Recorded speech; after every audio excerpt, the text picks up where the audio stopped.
Alright, so I'm 29 years old. My name is John. I'm from Washington, D.C., and I haven't worn pants since 1992. No, they're not dead. Oh, right on me! Oh. Wow. Oh!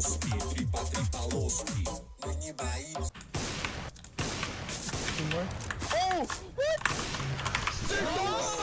How are you gonna? Oh Oh my god! my god. Oh my god, we just killed Halifax and Visions! Oh my god.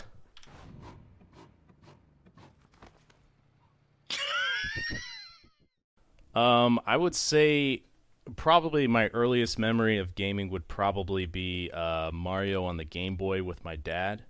And then probably the first game that really got me into gaming was Halo Combat Evolved.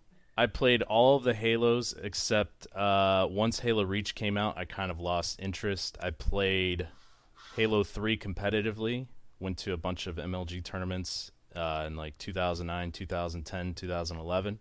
Nice. But I've played all the Halos, but after Halo 3, I just don't feel like the series was the same. They handed the reins over to 343 Studios when Reach came out. They made the game together, and then after that 343 took over, and I just feel like the Halo series wasn't the same after Bungie gave it to 343.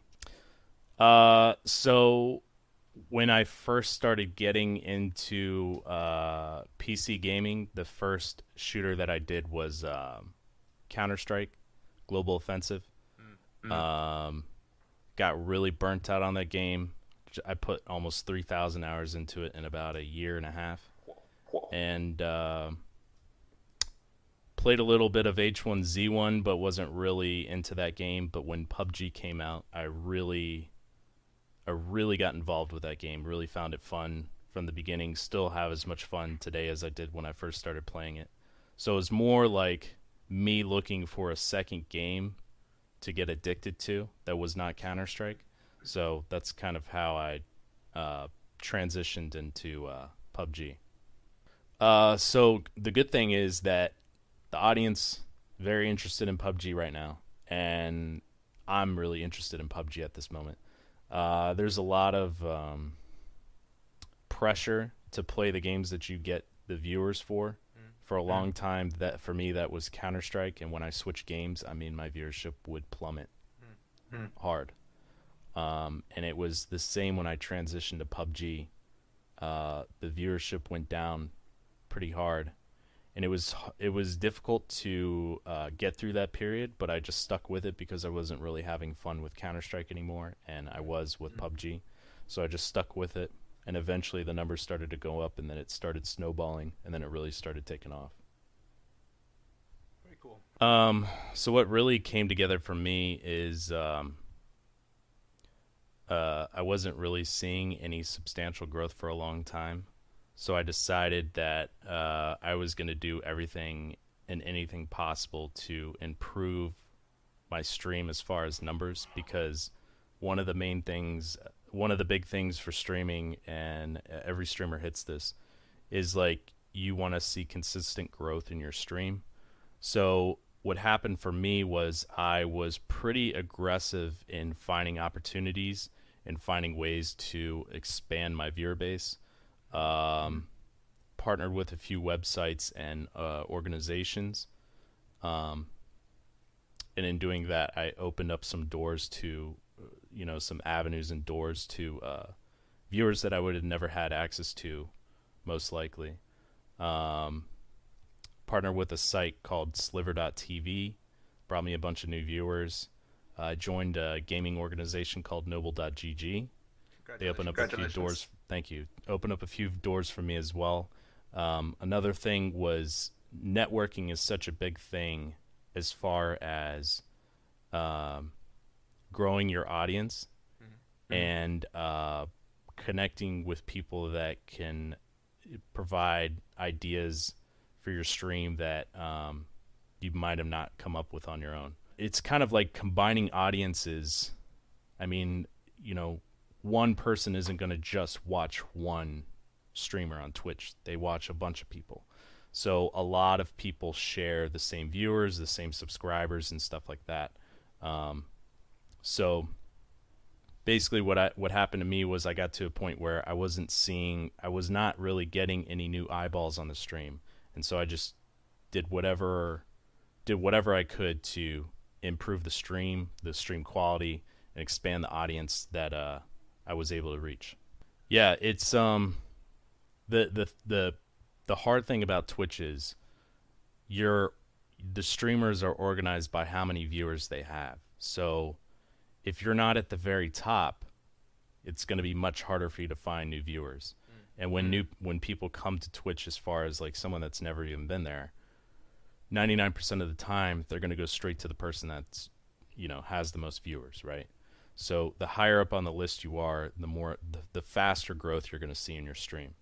So what I try to do is just to push my stream higher in the viewer list so that I could get more people come to the stream. Looking for people that I could connect with on Twitch, people that were similar-minded streamers on Twitch. There's a lot of moments where you just meet people not even planned. For instance, one of my subscribers long time ago subscribed to me, and I was listening to Getter, who's a dubstep DJ, and so he's like, oh, Getter is my little brother. I was like, no way, man. So eventually he introduced me to his brother, and so now I play PUBG with Getter. His name's Tanner. I play with him all the time. And so so from him, I've met, like the person that owns the record label that he's signed to. I've met Joel Deadmau5. I've met AFK, he's another dubstep DJ. I've met I've met Borgor as well. Played with him a few times. So like it's just like, it's really weird how there's all these connections in gaming and stuff. You would never think of it, but gaming is so big now that everybody's doing it. I mean, like Rampage Jackson, the MMA fighter, plays PUBG all the time. It's weird how you make all these connections through a game that you like playing. But it's just meeting people, becoming friends with them, and then opportunities arise, connections that you make lead to more success with your channel, maybe. But to me, it's more like just becoming friends with more people through gaming, through this game that we all love. So I don't know if you've ever played Counter-Strike. You can go back and you can watch from their point of view. So their replay system in Counter-Strike is a lot better than PUBG right now. PUBG's is kind of you can't really tell what people are doing because, I mean, yesterday I watched a replay of a guy that killed me, and his crosshair never even came up to me. So I knew that, the replay system wasn't working properly at that point, so I couldn't tell if he was cheating or not. A lot of the time, people, they'll play off their cheats so that they won't get reported. They'll use ESP so they can see through hills and buildings and stuff. They'll minimize their recoil and their weapons, but they won't minimize it to the point where it's just, like a laser on you the entire time. So it's kind of hard to notice it if you haven't played, 2,000 hours in PUBG. You may not notice it. And so a lot of people, they don't have their cheats turn up to the point where it's so blatant that you want to report them, So at this point, what they really need to do is just, prevent these people from cheating in the first place, which is, it's an ongoing process. But I think once they are successful in stopping these people before they can even cheat in the game, I think the player base will start going back up substantially. Yeah, it's definitely going to be an issue for a long time. I mean, as the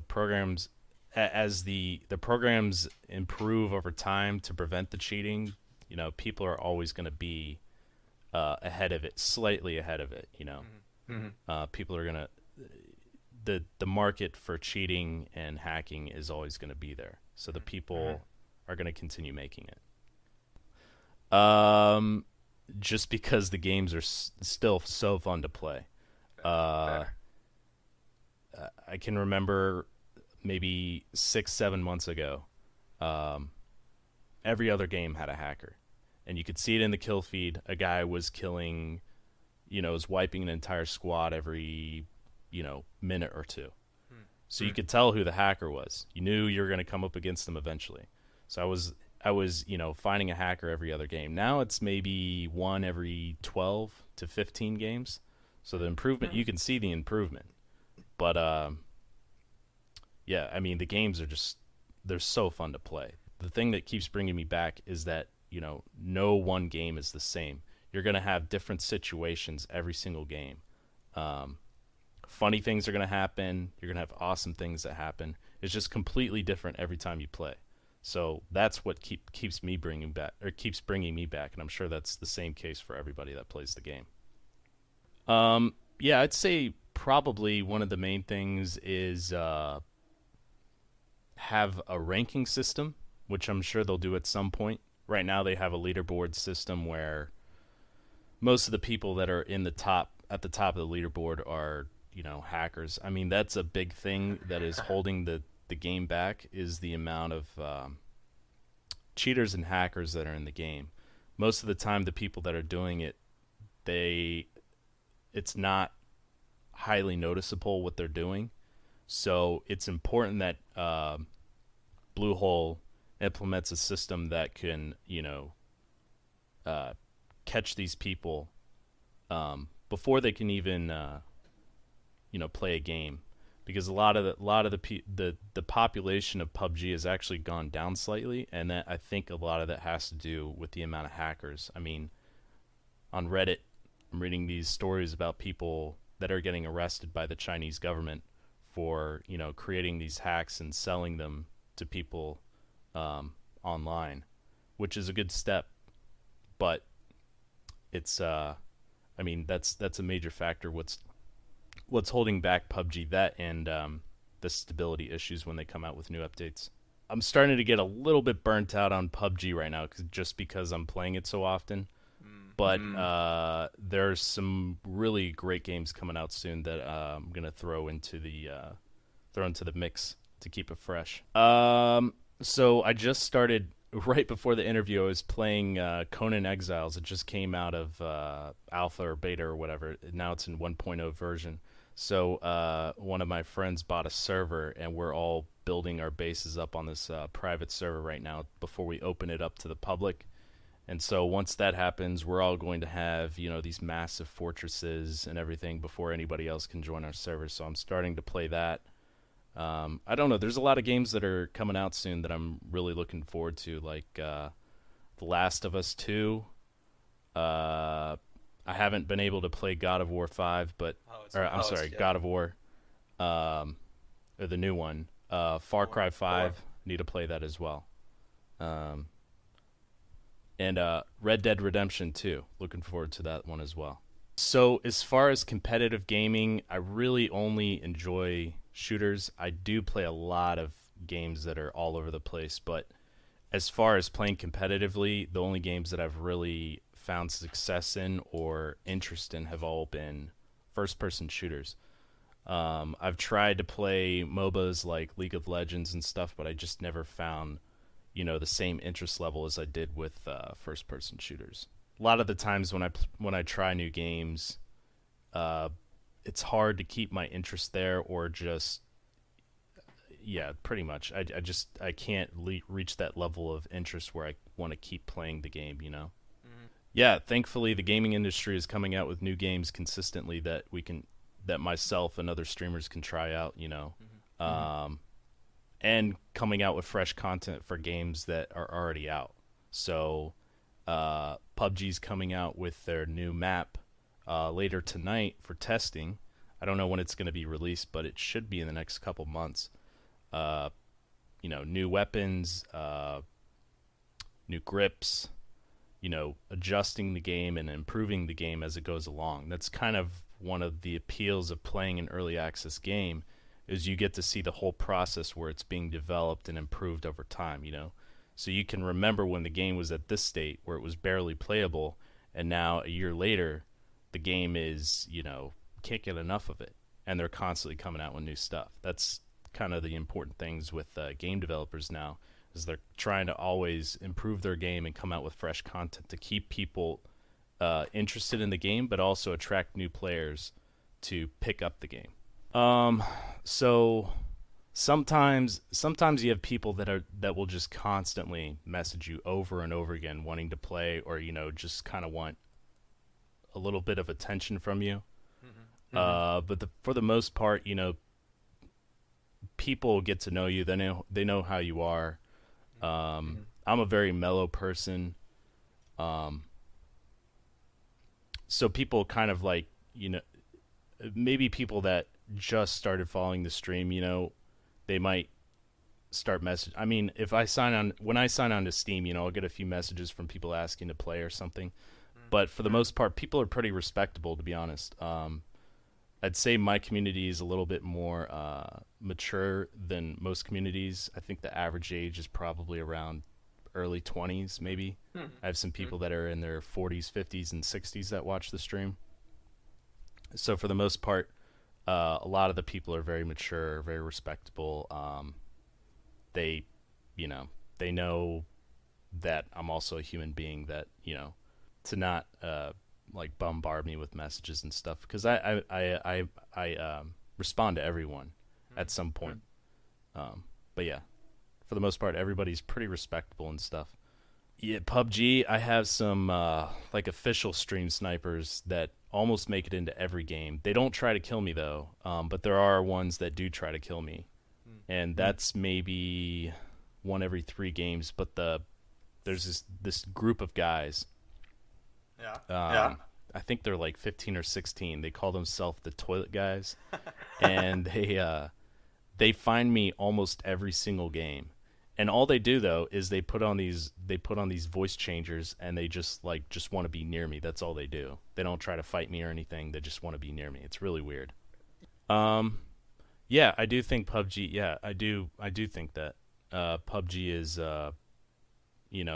only a few people can play at a time. If I do play with viewers, most of the time I do only play with other streamers, or I'm friends with a couple of professional PUBG players, so I'll play with them as well.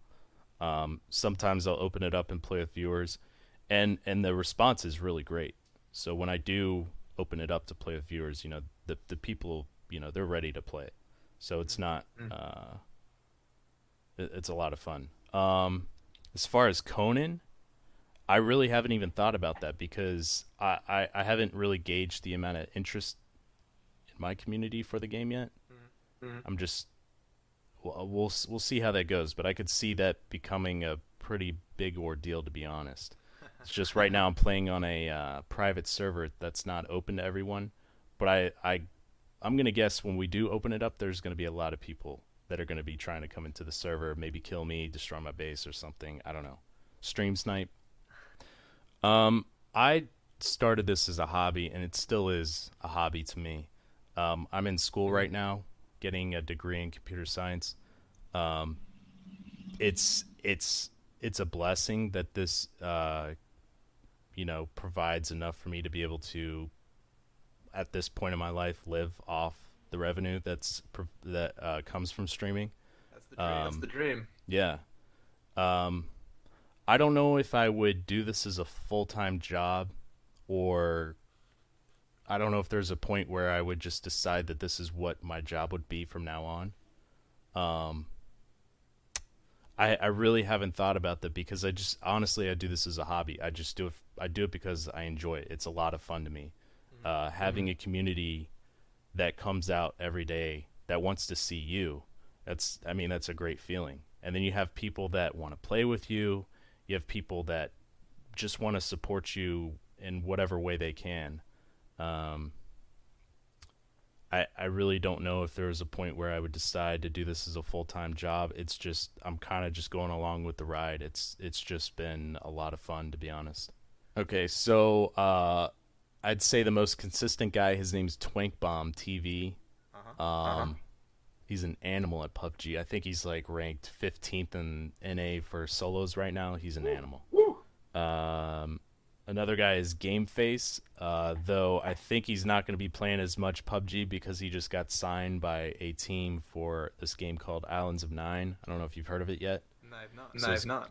It's another BR game, and they're having their first invitational tournament this weekend, so he's going to be playing in that.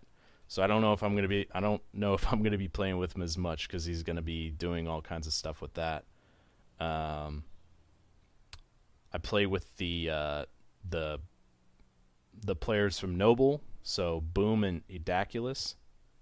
I've also played with this guy named CeeLo from Team Gates. They're not.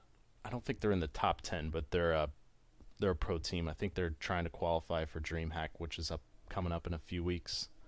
Yeah, I'm going to be at DreamHack Austin coming up in, I think, like 3 weeks. Who's another guy Tinge-tastic. He's also another guy that's probably going to be a pro Islands of Nyne guy. I already have it, and they are constantly asking me to play that game, but my loyalty is to PUBG at this point, so I don't know how much I'm going to be playing of that. Plus, right now, all they're doing is, scrimmaging other teams and stuff, so I don't know how much time they would have to actually play with me right now, to be honest. I'd say the first time that I met Getter and Deadmau5 and Borgor, I was really nervous, and I didn't want to, act like I was the biggest fanboy on earth. Yeah. I don't know. I was just myself, didn't try to, ask them a ton of questions or, get too excited. I don't know. I mean, you just have to realize that everybody's just a regular person, and now it's just, I don't know, it's whatever. Just playing with friends on PUBG, to be honest. Oh man, I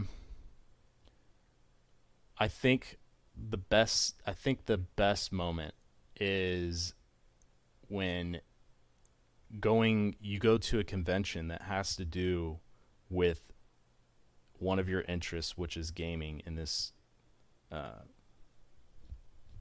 description. You go to a convention like TwitchCon or PAX or DreamHack or tournament for a game, and you just see how many other people are just as passionate about it or as excited about it as you. And so you see all these people, thousands of people that are all interested in the same thing as you, and everybody is there to just, everybody's so happy to meet each other, and to just, everybody's there to just share their passion for a particular game or just gaming in general. So when I went to TwitchCon almost 3 years ago for the first time, at that point I think I had maybe 5,000 followers, maybe averaging, 10 to 20 viewers. Wasn't really, at that point, I was like, I don't know if I want to continue doing this. Like, I was just doing it for fun. Well, I mean, I still am, but at that point, I didn't know if I wanted to continue doing it.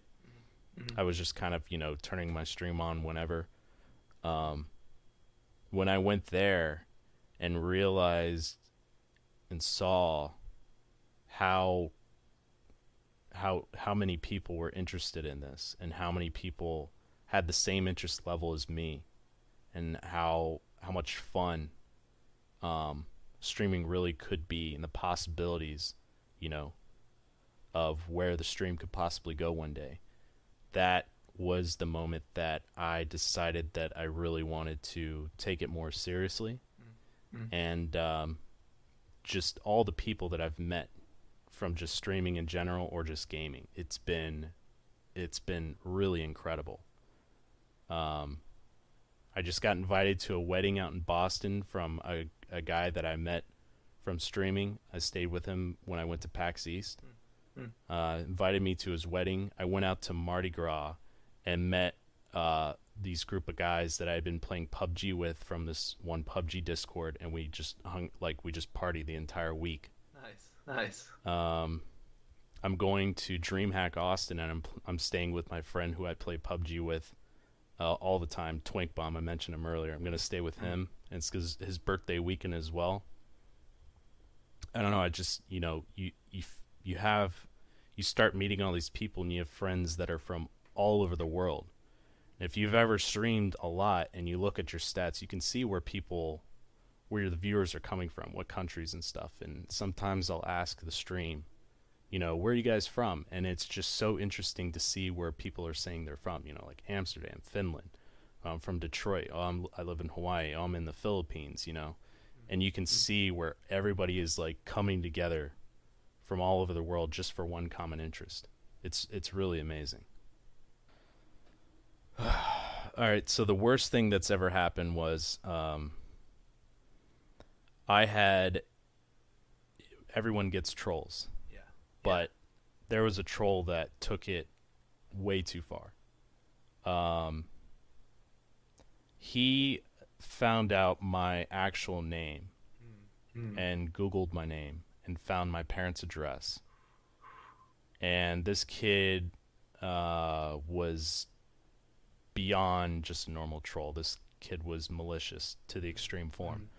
So it started off with him ordering pizzas to my parents' house every day. And eventually we just called, or my parents and myself called the local pizza places, do not deliver pizzas to this house unless we call with this phone number. So once he wasn't able to order pizzas to there anymore, he started spreading my information on like raidforums.com, which is a bunch of people that go around and just try to ruin people's lives. But they don't do it unless, you have a real reason to go like ruin this person's life. So he made up this fake story about me to make me look like a really bad person and posted my information on there. And so then more people were sending pizzas and doing stuff to... At that point, it was just annoying. So he wasn't getting the attention that he wanted, so the next step that he did was he called in to the local police near my parents' house and said that they were being robbed at gunpoint by a group of, masked men. So the police and the SWAT team came to my parents' house, put my parents in handcuffs. Whoa. Yeah, so he swatted my parents. Never knew where I lived. I live about 3 hours away from my parents. Never knew where I lived, but decided that since I wasn't giving him any attention, that he was just going to go ahead and do that. So he swatted my parents probably almost 2 years ago. Wow. How did you handle that? I almost quit streaming altogether. I can imagine. Because I didn't want to put them in danger at all. I was really upset.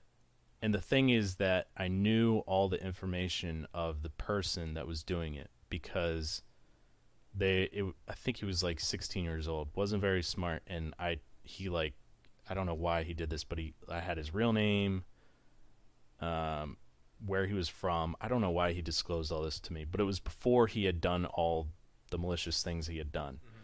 And so I gave all the information to the police because they thought it was like someone that lived on their street that had done that to them, and I was like, no, I know exactly who did this.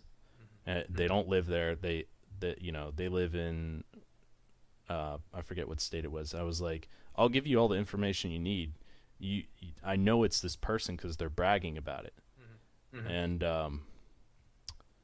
so I gave all the information to the police. They did nothing. I don't think the internet laws had caught up at that point where they could actually take legal action against this person. Wow. So that was definitely the low point. I was very close to deleting my stream. And it caused a lot of problems with my parents as well. They weren't very happy about me streaming at that point once that had happened. So a really important thing about streaming is, and this goes for anything that you're trying to pursue, you need a support group of friends or people that are close that will keep you going. So thankfully I had a large group of friends and my community convinced me to keep going, despite what had happened. And they offered a lot of help, a lot of advice, and said that, I shouldn't stop. So thankfully, I kept going. I took a few days off, kind of got everything back together, and continued streaming. So that happened in October of 2016, or the beginning of October of 2016, and I got partnered with Twitch November 14th. So a little over a month after that happened, I got partnered on Twitch, which was, that's kind of what I tell people that want to quit streaming. I tell them, you don't know how close you are to reaching your goals. And one of them, the one for me, the main one in the beginning, was to get partnered with Twitch. Yeah. So a month after that happened, I got partnered with Twitch, and it was just that 1 month window. How vindicating. Yeah, it was a really good feeling. Yeah. I can send you the video of me when I realized I was partnered later. It's pretty funny. I knocked over my chair and ran out of my room and stuff. Yeah. Yeah. Thanks. Yeah. It was really difficult. It was definitely the top 10 most difficult things to happen in my life, for sure. Okay, so I do like my chair a lot, but it's got to be my headset. So I've gone through, I've had the HyperX Cloud 2s, I've had the Kraken Chromas, I've had the Cloud Revolvers, I've used Astro 40s, and there's one other, and I used some low-end Sennheisers. So this past Christmas, I got this Audio Technica headset. It's $300. It's the ATX1 HDX or something like that. And the sound quality and the mic quality is really what did it for me. So the Cloud Revolvers, they're comfortable. The mic, not that great. The HyperX Cloud 2s, they're comfortable. The mic is okay. The Kraken Chromas, the mic is pretty good. The headset is not comfortable at all. But this headset specifically is tuned for FPS games. So you can hear in PUBG, I can hear vehicles further out than anybody that I play with. I can hear footsteps before anybody else. The treble and the bass are perfectly tuned for FPS. And it's so it's huge, it's really comfortable, and the mic is really good. So I don't have to get a standalone mic. I can just use the mic on my headset. It's pretty good.